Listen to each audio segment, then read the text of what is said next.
1절에서 8절까지 같이 읽겠습니다. 또 내가 새 하늘과 새 땅을 보니 처음 하늘과 처음 땅이 없어졌고 바다도 다시 있지 않더라. 또 내가 보매 거룩한 성 새 예루살렘이 하나님께로부터 하늘에서 내려오니 그 준비한 것이 신부가 남편을 위하여 단장한 것 같더라. 내가 들으니 보좌에서 큰 음성이 나서 이르되 보라, 하나님의 장막이 사람들과 함께 있음에 하나님이 그들과 함께 계시리니 그들은 하나님의 백성이 되고 하나님은 친히 그들과 함께 계셔서 모든 눈물을 그 눈에서 닦아주시니 다시는 사망이 없고 애통하는 것이나 고가는 것이나 아픈 것이 다시 있지 아니하리니 처음 것들이 다 지나갔음이러라. 보좌에 앉으시니가 이르시되 보라, 내가 만물을 새롭게 하노라 하시고 또 이르시되 이 말은 신실하고 참되니 기록하라 하시고 또 내게 말씀하시되 이루었도다. 나는 알파와 오메가요 처음과 마지막이라. 내가 생명수 샘물을 목마른 자에게 값없이 주리니 이기는 자는 이것들을 상속으로 받으리라. 나는 그의 하나님이 되고 그는 내 아들이 되리라. 그러나 두려워하는 자들과 믿지 아니하는 자들과 흉악한 자들과 살인자들과 음행하는 자들과 점술가들과 우상숭배자들과 거짓말하는 모든 자들은 불과 유황으로 타는 못에 던져지리니 이것이 둘째 사망이라. 아멘. 오늘 이 말씀을 가지고 그는 하나님의 백성, 이런 제목으로 말씀을 나누겠습니다. 기도하겠습니다. 세상에서 여러분, 우리가 살다 보면 정말 불쌍하게 살아가는 사람들이 많습니다. 주변에 불쌍한 분들이 많죠. 어떤 때는요, 내가 세상에서 제일 불쌍하다고 느낄 때가 있어요. 그렇죠. 야, 내가 세상에서 제일 불쌍하다. 그럼 질문을 한번 던져보세요. 어떤 사람이 제일 불쌍할까요? 가난한 사람, 죽음을 앞에 둔 사람, 또 능력이 없는 사람, 여러 가지 장애를 갖고 살아가는 수많은 사람들, 저희들 주변에 우리는 그들을 볼 때 불쌍하다고 생각하기 쉽습니다. 그런데 여러분, 죽음 앞에서 노래 부르고 기뻐하는 사람이 있어요. 장애가 있지만 믿음으로 기뻐하는 사람이 있어요. 가난하지만은 정말 부유하게 살아가는 사람, 마음이 부자인 사람이 있습니다. 정말 불쌍하게 살아가는 사람이 누굴까? 불쌍한 사람이 누굴까를 오늘 저는 이 본문을 읽으면서 생각을 하게 되었습니다. 믿음의 세계로 들어오면 오히려 그 가난과 질병과 고통과 중증 장애와 버림받는 것과 이런 것들이 믿음의 세계 안에 들어오면 그게 감사한 것으로 바뀌어요. 그것 때문에 하나님께 더 가까이 나가게 되고, 그것 때문에 하늘의 보화를 누리고 천국의 부여를 누리는 사람들이 많이 있습니다. 그리고 누구보다도 하나님을 깊이 닮아가는, 오래 참고 만인간을 품을 수 있는 넓은 가슴을 가질 수 있는 그런 축복의 선물이 될 수 있습니다. 그래서 누군가 고난은 축복의 선물이라고 그렇게 말했어요. 여러분, 가장 불쌍한 사람들이 있습니다. 성경적으로 볼 때 가장 불쌍한 사람은 딱 한 가지 사람이에요. 인생의 목적을 잃어버린 사람들이에요. 살기는 사는데 부유하게 살 수 있고 가난하게 살 수 있어요. 건강한 몸을 갖고 살아갈 수 있고 장애를 갖고 살아갈 수가 있어요. 그런데 여러분, 어떤 상황이든지 간에 목적이 없는 인생은 불행합니다. 세상에서 가장 불쌍한 인생, 왜 사는지 모르고 살아가는 사람이에요. 내일이 된 비전과 꿈이 없는 사람입니다. 아이고, 뭐 살아봤자 1년 살아보니까 그렇고 해가 바뀌어봤자 그렇고 내일이 된 기대가 전혀 없는 사람, 그냥 사는 사람. 목적이 없는 인생은 떠돌이 인생입니다. 목적이 없는 인생은 아무리 화려해도 떠돌이일 뿐이에요. 그냥 떠도는 인생입니다. 오늘 저희들이 요한계시록 21장을 읽었는데요. 성경을 읽으면 그 앞에 제목을 붙여놨습니다. 새 하늘과 새 땅, 새 예루살렘, 그런 제목이 붙여 있습니다. 근데 내용을 들어보면은 새 하늘과 새 땅, 새 예루살렘보다 더 중요한 내용이 있어요. 여러분, 집을요, 삐까번쩍하게 진주로 검은 보석으로 꽉 이렇게 지어놨는데요. 그 집에 사는 사람이 없어. 무슨 소용이 있겠습니까? 어마어마하게 좋은 집을 지어놨는데 그 집을 이용하는 사람이 아무도 없어. 저희들 주변에 보면은 건물을 기가 막히게 지어놓고 이렇게 가게를 오픈했는데 손님이 안 찾아와. 사람이 없어요. 텅텅 비었어요. 금방 폐허가 됩니다. 아무 의미가 없어요. 눈에 보이는 외형적인 것은 아무것도 없어요. 하늘나라를 여러분 생각할 때 우리는 새 하늘과 새 땅을 생각할 때 굉장히 오해를 해요. 이야, 거기 가면 황금길을 걷고 12진주문을 지나고 천국을 자꾸 장소적인 개념으로 생각해요. 새 예루살렘을 천국의 수도로 생각한다고요. 아닙니다, 여러분. 요한계시록 21장에 나오는 새 예루살렘, 새 하늘과 새 땅, 장소가 아니에요. 거기서 가장 중요한 건 누구겠습니까? 구원받은 하나님의 백성들이에요. 우리가 제일 중요해요. 구원받은 하나님의 백성들이 가장 중요합니다. 초라한 집에 살지만은 여러분, 천국의 기쁨과 평강을 가지고 기가 막히게 인생을 살아가는 사람이 있을 수 있어요. 예. 천국은 장소가 아닙니다, 여러분. 그래서 오늘 이 요한계시록 21장의 제목이 새 예루살렘, 새 하늘과 새 땅, 상당히 이거 오해가 많은 그런 제목입니다. 그래서 조금만 더 성경을 읽어보면 새 하늘과 새 땅, 새 예루살렘, 이게 뭘 의미합니까, 여러분? 거기 있는 하나님의 백성들을 부르는 총칭이에요. 하나님의 백성들을 그렇게 부르는 거예요. 거기에 살고 있는 하나님의 백성들이 더 중요합니다. 그래서 21장 후반부에 나오는 새 예루살렘은요, 그는 금방 모든 구원받은 하나님의 백성들을 부르는 말로 바뀝니다. 21장에서 우리는요, 창세기에서부터 요한계시록까지 온 우주 만물을 창조하신 하나님의 최고의 목적, 하나님의 최고의 목적이, 그 목적이 이루어지는 것을 보는 거예요. 요한계시록 21장에서 성경 전체의 목적이 이루어집니다. 내 인생을 향하신 목적, 인간을 향한 목적, 온 우주 만물을 향한 하나님의 목적, 그 위대한 목적이 이루어지는 것을 봅니다.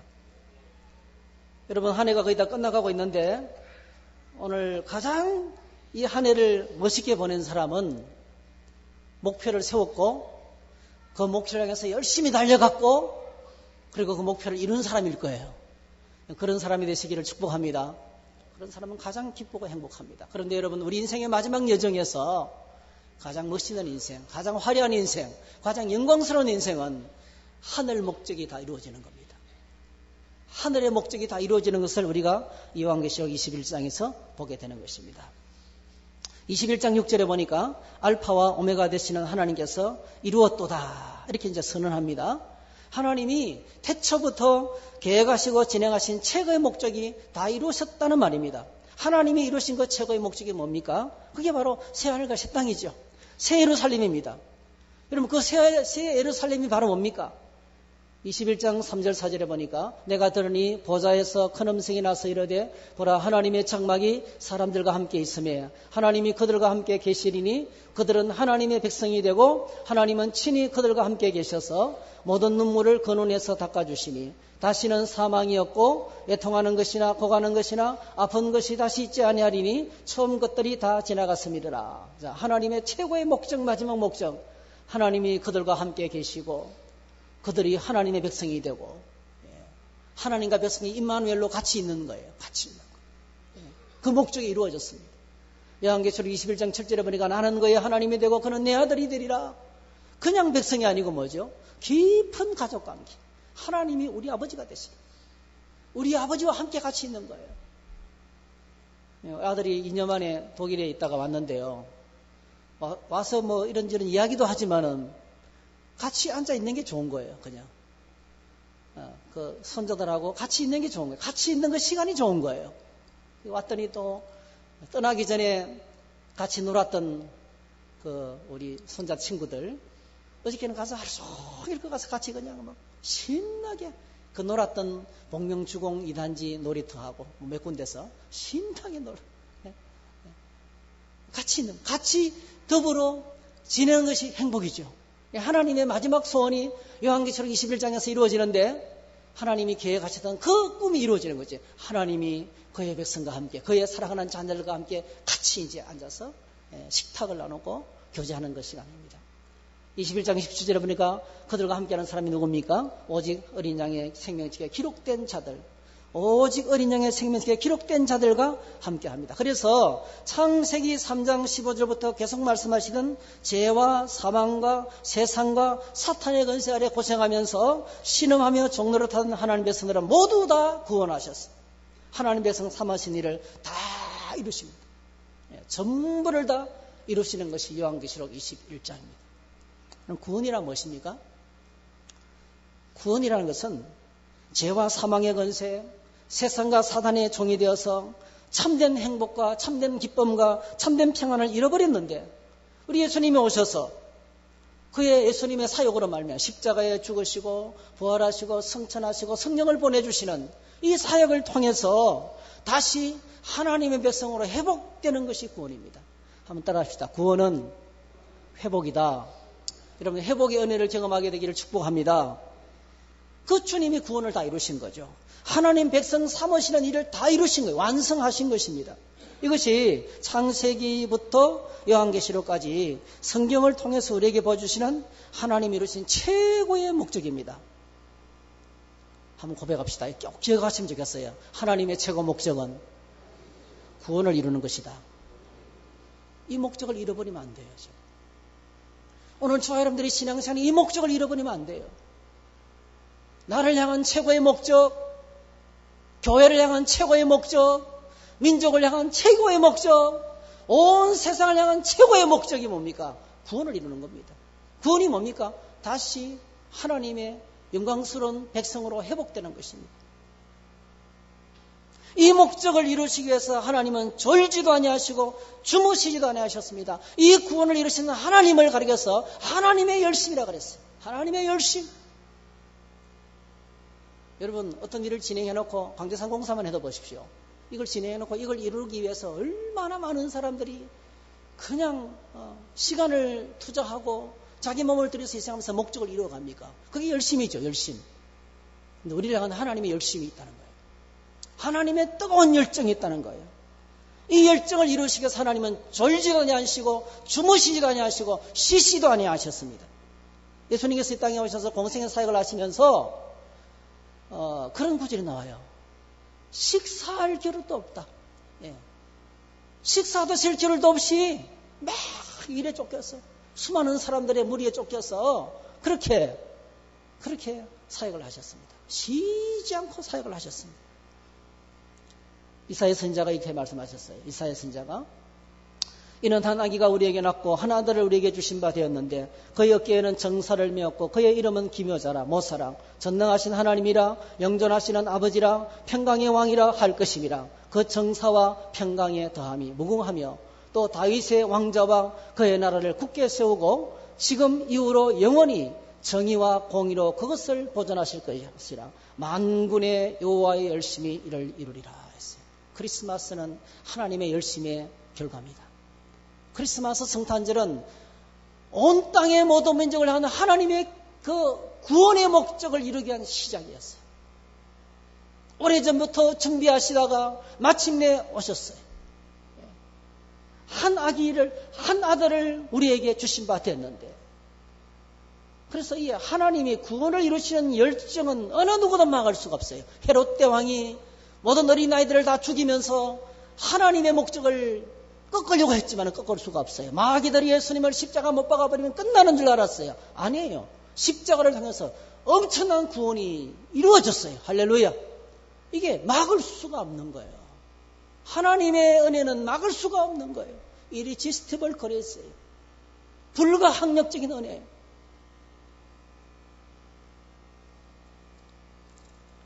오늘 저와 여러분들이 예수 믿고 이 시간에 예배를 드리고 있다면 순전히 100% 하나님의 열심 때문입니다. 할렐루야. 하나님의 열심 때문입니다.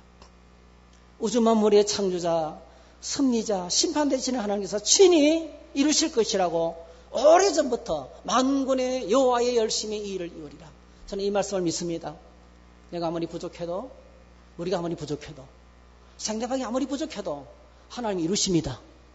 하나님이 하십니다. 하나님이 열심히 이루신다는 거예요. 우리가 창세기를 돌다 보면은 하나님이 천지 만물을 질서정연하게 창조하셨습니다. 빛을 만드시고 나를 만드시고 하늘과 땅과 바다를 만드시고 그 가운데 그걸 채웁니다. 이제 하늘에는 별들로, 그리고 공중에는 새들로, 바다에는 물고기들을 채우시고 식물들이 나게 하시고, 그리고 인간을 만드셨습니다. 맨 마지막에 하나님의 형상대로 사람을 만드셨습니다. 하나님이 인간을 만드시고 난 다음에 제일 먼저 하신 것, 안식일을 제정하신 거예요. 예배하는 것. 그러니까 하나님을 섬기고 예배하는 것은 가장 첫 번째였습니다. 그리고 가정을 만드셨어요. 안식일을 제정하시고 가정을 만드시고, 세상에서 가장 중요한 것이 두 가지, 이 땅에 하나님께서 기뻐하시는 기관이 있다면 교회와 가정입니다. 교회와 가정이 살아야 됩니다. 하나님께서 만드신 아름다운 세상, 행복한 세상, 그것을 유지하기 위해서 하나님께서 이 일을 아담과 하와에게 맡기시면서 언약을 했습니다. 언약, 법을 만드셨습니다. 그 법이 말하죠. 이 에덴 동산의 언약이에요.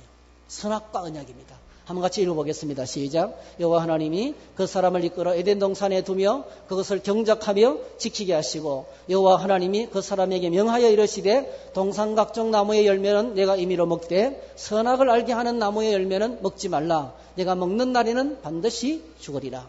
아주 심플합니다. 이거 따먹으면 죽는다. 많은 나무가 있어요. 많은 동산의 나무가 있어요. 보기에 좋고 먹기에 좋은 과일들이 가득 찬 동산을 주면서 정말 즉각거리는 에덴 동산을 다 전부 다 네 거다. 그런데 이 중에 딱 하나는 내 거다. 이 동산 중앙에 이 나무는 내 거다. 하나님 거다. 손도 대지 말라. 이걸 건드리면 너는 죽는다. 예. 따먹으면 죽는다. 이렇게 아주 심플하게 법을 주셨습니다. 어떤 사람은 이렇게 말해요. 괜히 법을 만들어가지고 사람들을 죄인으로 만드신 하나님. 법을 주신 목적이 뭐겠습니까? 딱 한 가지죠. 에덴 동산에서 아담과 하와가 영원히 행복하도록 주신 거예요. 하나님께서 우리에게 법을 주신 것은 우리가 행복하도록 법을 주신 거예요. 법이 있으면 행복해집니다. 법이 있으면 질서가 세워지게 되는 거죠. 그래서 우리를 행복하게 하기 위해서 하나님께서 법을 주셨어요. 신명기 10장에 보니까 이스라엘아 네 하나님 여호와께서 내게 요구하시는 것이 무엇이냐? 곧 내 하나님 여호와를 경외하며 그의 모든 도를 행하고 그를 사랑하며 마음을 다하고 성품을 다하여 내 하나님 여호와를 섬기고 내가 오늘날 내 행복을 위하여 내게 명하는 모든 명령과 규례를 지킬 것이 아니냐. 하나님 주신 법은 우리의 행복을 위해서 주셨습니다. 우리가 하나님께 예배하고 말씀 붙들고 살아가는 것은 여러분 무거운 짐이 아닙니다. 그런 우리 인생을 힘들게 하는 것이 아닙니다. 놀랍게도 말씀 안에 들어가면 보호받습니다. 하나님 안에 들어가면 자유를 누립니다. 하나님의 생명의 성령의 법이 죄와 사망의 법 소리를 해방시킵니다. 우리를 묶고 있던 모든 것들이 떠나갑니다. 그 말씀 속에 자유가 있어요. 말씀 속에 행복이 있습니다. 하나님 말씀을 내 행복을 위해서 주셨어요. 여러분 말씀 묵상하시기 바랍니다. 지금 2019년까지 말씀을 가까이 하지 못하신 여러분들 꼭 새해부터는, 아니 내일부터라도 말씀을 가까이 하시기 바랍니다. 하나님 말씀을 읽고 암송하고 연구하고 기록하고 쓰고 그리고 묵상하고, 그렇게 말씀을 가까이 할 때 그 안에 행복이 있어요. 하나님의 모든 행복을 누리게 되는 것입니다. 그래서 오늘 저와 여러분들이 여러분들의 신앙생활을 한번 체크해 보세요. 내가 지금 신앙생활을 하면서 행복한가? 나는 교회생활을 하면서 행복한가? 여러분 스스로에게 한번 질문해 보세요. 여러분 신앙생활 하시면서 행복하십니까? 예배를 드리고 있는 여러분 지금 행복하십니까? 네, 행복하시기를 축복합니다. 네, 그 시금석이 바라 뭐냐면 말씀 안에 거하면 행복합니다. 행복하지 못하다. 말씀 밖에 있는 거예요. 말씀을 멀리하고 있는 거예요. 그냥 마음대로 살아가는 거죠. 하나님의 규칙대로, 하나님의 원칙대로, 하나님의 법칙대로 섬기고 순종하고 예배하면 행복하게 돼 있어요. 근데 내 마음대로 하다 보면은 부딪힙니다. 불편합니다. 상처 있습니다. 그런데 무슨 일이 벌어지게 됩니까? 하나님의 원수 마귀가 찾아와서 인류를 유혹합니다. 너 왜 그렇게 혼자 찌질하게 살아가니? 언제 하나님한테 빌붙여서 그렇게 노예처럼 살아가니? 독립해. 혼자 떵떵거리며 살아. 간섭받지 말고 살아라. 어떻게 들으면 굉장히 그죠? 좋은 말처럼 보이죠? 마귀가 와서 속삭였던 말이 그거예요. 야, 너 저거 따먹어도 괜찮아. 그럼 네가 하나님이 돼. 언제까지 하나님 밑에서 너 꼬박 노릇할래? 예? 독립해. 예. 언제 저 사장 밑에서 저거만 노릇해. 네가 나가서 차려. 그렇게 이 불경지 속에서 그렇게 이제 이 유혹을 했습니다. 그 유혹의 말에 아담과 하와가 넘어갔던 거예요. 여러분, 한 가지 분명한 진리가 있어요. 인간은 하나님을 떠나서 절대로 행복할 수가 없다는 거예요. 그렇게 하나님께 지음받았기 때문에 그래요. 하나님으로부터 태어난 존재이기 때문에 하나님을 떠나서는 행복할 수가 없어요. 여러분, 어린아이들이 자라나면서 고집을 많이 부리죠. 지금 막 우리 아기들 키우는 부모님들이 얼마나 힘든지 몰라요. 그죠? 얼마나 힘든지 몰라요. 자기 고집대로 하려고 그래요. 자기 고집이 있어요. 자기 고집이 얼마나 센지 몰라요. 능력도 없으면서, 잘 알지도 못하면서, 내가 할 거야. 언젠가 한번 제가 뭐 어떤 일을 하고 있는데, 꼬맹이가 우리 집에 손자가 지가 하겠다고 달라서는 거예요. 그게 지가 할 수 있는 게 아니에요. 콘크리트 세면을 지금 말고 있는데, 삽도 못 떨면서 지가 하겠다고 날라치는 거예요. 내가 무시하고 일을 진행하니까 완전히 막 이성을 잃고 막 들어눕는 거예요. 와, 그때가 아직 머리에 선합니다. 마당에 돌멩이를 파내고 이제 세면을 해야 되는데 지가 하겠다고. 내가 할 거야! 장관이었어요. 비디오가 있으면 찍어놨으면 좋을 건데. 장가가는 날 좀 틀어줬으면. 오늘 저와 여러분들이 그렇습니다. 우리 안에 내 고집이 있어요. 잘 알지도 못하면서. 많이 부족한데도 그걸 못 보는 거예요. 자기 능력도 안 되는 걸 보지 못하면서 내가 할 거야. 나 혼자 할 거야. 하나님 없는 인간의 어리석은 모습인 것입니다. 그것이 성경 전체의 메시지입니다. 하나님 없이 인간은 아무것도 할 수 없다. 성경 전체 이스라엘의 역사를 통해서 하나님 우리에게 보여주신 진실은 하나님 없는 인간의 실패입니다. 구약 성경 전체, 신약 성경 전체, 하나님 없는 인간의 실패. 오늘 요한계시록 21장 맨 마지막 절, 거기 못 들어가는 자들, 거짓말하는 자들, 우상 숭배하는 자들, 다 뭐죠? 하나님 없이 살아가는 인생들의 특징. 하나님이 없으면 그냥 혼자서 내 혼자 판단하고 내 혼자 결정하고 내 마음대로 살 것처럼 보이지만은 하나님의 보호를 벗어나는 순간에 마귀가 우리를 잡아먹어요. 죄가 우리를 삼켜요. 세상이 우리를 가만두지 않아요. 얼마나 위험한지 몰라요. 절대로 혼자서는 행복할 수가 없다는 것이 성경 속에서 말씀하고 있는 진리인 것입니다. 그래서 로마서는 이렇게 엄청나게 복음을 선포합니다. 내가 복음을 부끄러워하지 아니하노니 이 복음은 모든 믿는 자들에게 구원을 주시는 하나님의 능력이 됨이라. 먼저는 유대인에게요, 그리고 헬라인에게로다. 복음에는 하나님의 의가 나타나서 믿음으로 믿음에 이르게 하나니 기록된 바 오직 의인은 믿음으로 말미암아 살리라 함과 같으니라. 복음은 모든 믿는 자에게 구원을 주시는 하나님의 능력이다. 사도 바울의 인생에서 오늘 본문에서 뭐라고 고백했냐면 내 인생의 최고의 목적은 복음을 전하는 것이다. 복음을 전하는 것이다. 이 복음을 전하는 것이다. 헬라인이나 야만인이나 지혜 있는 자나 어리석은 자에게 다 내가 빚진 자라. 그러므로 나는 할 수 있는 대로 로마에 있는 너에게도 복음 전하기를 원하노라. 내가 복음을 전하겠다. 그러면서 이제 복음만이 유일한 소망이다 이렇게 말하고 있어요. 왜 그렇습니까? 복음만이 하나님과의 관계를 회복할 수 있는, 멀어졌던 관계를 회복할 수 있는 유일한 길이기 때문에 그렇습니다. 그래서 사도 바울이 복음을 설명하고 있는데요. 로마서 1장 18절 복음의 시작이에요. 복음을 시작하면서 뭐부터 이야기합니까? 하나님의 무서운 심판부터 선포합니다. 로마서 1장 18절에 하나님의 진노가 불의로 진리를 막는 사람들의 모든 경건하지 않음과 불의에 대하여 하늘로부터 나타난다. 하나님의 진노가 하늘에서 나타난다는 이 무서운 선언을 하게 됩니다. 이런 무서운 죄에 대한 하나님의 심판, 이 심판은 바로 로마서 2장에 등장하게 되는데요. 로마서 2장에 보니까 이렇게 하나님이 심판하시는 거예요. 하나님이 심판을 구체적으로 설명합니다. 2장 9절 10절에 보니까 악을 행하는 각 사람의 영예에는 환난과 공고가 있으리니 먼저는 유대인에게요 그리고 헬라인에게며 선을 행하는 사람에게는 영광과 정기와 평강이 있으리니 먼저는 유대인에게요 그리고 헬라인에게다. 이거는 인간을 차별하지 않고 모든 사람에게 다 똑같이 하나님은 공평하게 심판하신다는 거죠. 그게 오늘 우리가 읽었던 유황불이에요. 영원히 사는 불못에 들어가게 되는 것입니다. 그 선언을 무서운 심판을 이제 선포하게 됩니다. 그래서 온 인류의 상태가 어떤 상태에 있습니까? 로마서 3장 9절 10절 의인은 없나니 하나도 없다는 거죠. 의인은 없나니 모든 인간이 다 죄인이라는 거예요. 모든 인간이 모든 사람이 죄를 범하였으며 하나님의 영광에 이르지 못하더니 모든 사람이 다 하나님 앞에 잘못된 삶을 살아가고 있다고 이렇게 이야기하고 있습니다. 그래서 여러분 하나님을 떠난 인간은 바벨탑을 쌓고 집단으로 뭉쳐서 연합하고 힘을 막 뭉쳐서 하나님을 대적하는 과학을 발달시키고 문명을 발달시키지만은 결국 뭐죠? 똑똑한 사람들이 다 모여서 뭐 하느냐? 하나님을 대적하는 거예요. 여러분 대한민국에서 최고로 똑똑한 사람들이 국회에 모여 있잖아요. 청와대에 모여 있잖아요. 지도자들이잖아요. 이 엄청난 초각 시대의 모습들을 보시기 바랍니다.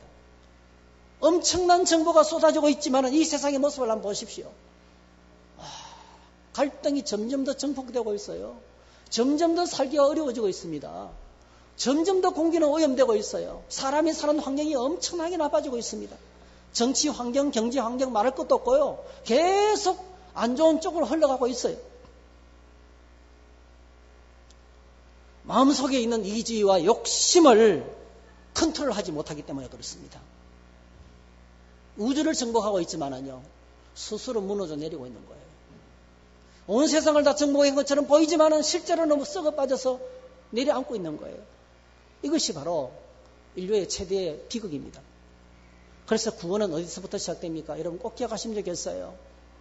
구원의 시작은 어디서부터 시작이 됩니까? 하나님 앞에 내 자신이 죄인 된 것을 깨닫는 것입니다. 날마다 우리가 하나님 앞에 내가 죄인인 것을 깨달아야 됩니다. 나의 죄인됨을 깨닫는 것이 구원의 시작입니다. 하나님을 떠나 있음이 가장 근본적인 죄인인 것을 인식하는 것입니다. 하나님을 향한 불신과 교만이 죄의 뿌리입니다.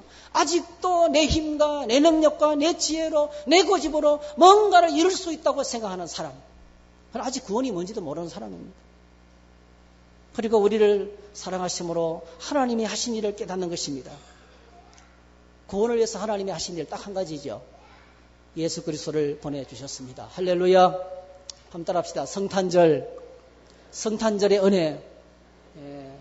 참 이게 크는 겁니다. 하나님께서 우리를 위해서 하신 일 하나밖에 없어요.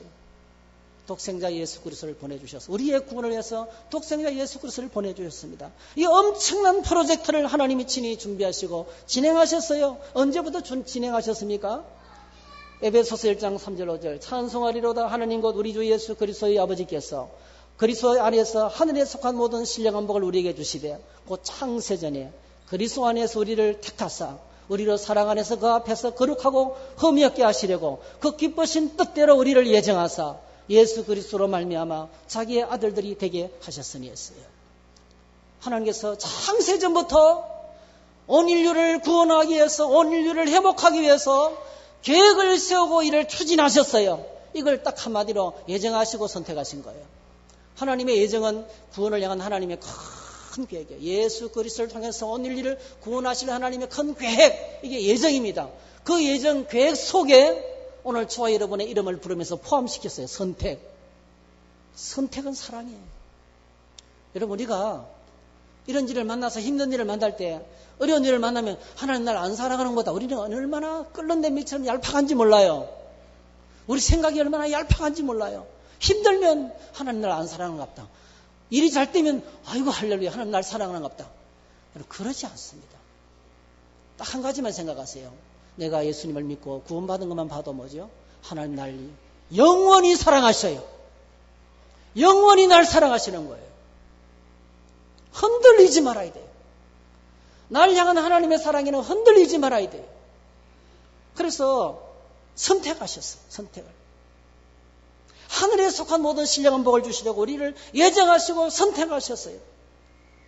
그리고 아브라함을 부르시고 모세를 부르시고 나라를 세우시고 다윗을 세우시고 수많은 선자를 세우시고 수많은 제사장들을 세우시고 수많은 교회를 세우시고 선교사들을 세우시고 사역자를 세우시고 놀랍게도 하나님은 지금도 성령으로 우리 가운데 역사하고 계십니다.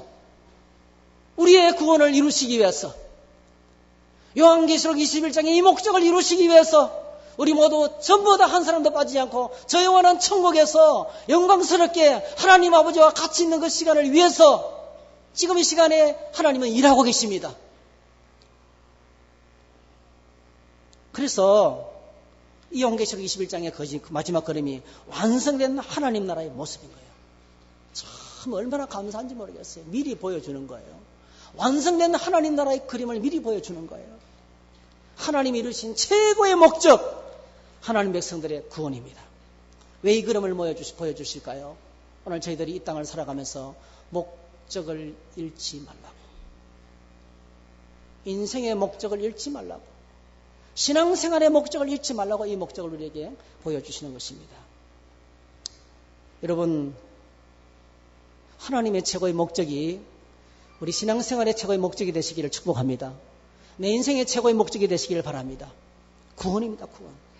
구원입니다. 오늘날 교회 존재의 목적은 하나님 백성들의 회복이 있습니다. 영원 구원입니다. 모든 봉사와 모든 사역의 마지막은 하나님 백성들의 회복에 있습니다. 교회는 이 목적을 이루는 효율적이 되어야 됩니다. 어떻게 하면 가장 효율적으로 이 목적을 이룰까? 어떻게 하면 효율적으로 이 목적을 이룰까를 연구해야 됩니다. 신천지가 어떻게 하면 전도를 해서 이단으로 빠뜨릴까 10년을 연구한 끝에 기가 막힌 전도법을 개발해 놨어요. 그래서 여러분 연극을 하잖아요. 엄청나게 많은 20만에 17만 명의 청년들이 다 몰려갔어요. 붙들려갔어요. 그게 속아가지고. 부끄럽더라고요. 교회는 그동안 뭐 했나 싶은 생각이 들어요. 하나님의 교회는 그동안에 뭘 연구했나 싶은 생각이 들어요. 그냥 하나님께서 보내주시기만을 막연히 기다린 것 같아요. 감나무에서 감이 떨어지도록 기다린 것 같아요. 부끄러웠어요. 여러분, 오늘 저와 여러분의 마음속에 이런 계획을 세우십시다. 이제 다가오는 새해는 어떻게 하면 하나님의 영원한 목적을 이룰까? 어떻게 하면 내가 이 목적을 이루기 위해서 시간을 쓸까? 어떻게 하면 하나님의 영원한 목적을 이루기 위해서 내 삶의 스타일을 바꿀까?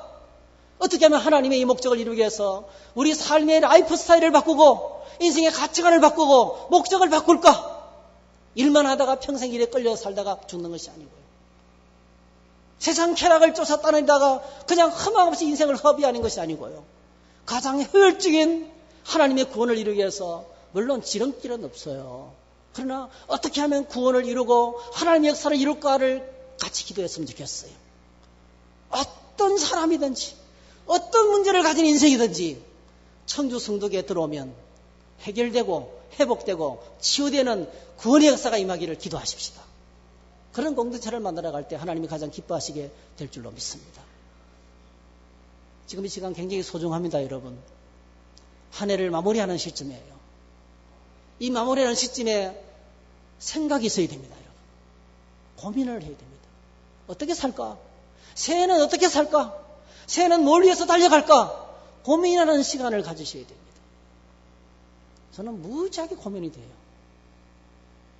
얼마나 짐이 무거운지 모르겠어요. 여러분 기도해 주시기 바랍니다. 여러분의 가정들도 셀도 각 상비부들도 그냥 흘러온 대로 하는 게 아니고 어떻게 하면 더 효과적으로 이 일을 이룰까? 어떻게 하면 효과적으로 하나님의 구원의 목적을 이룰까를 고민을 했으면 좀 좋겠어요. 그냥 크로니컬하게 연대기적인 시간 속에서 흘러가니까 흘러가는 거야. 뭐 시간 가면 되겠지. 그렇게 흘러가는 것은 아무 의미가 없어요. 역사가 나타나야 됩니다. 할렐루야.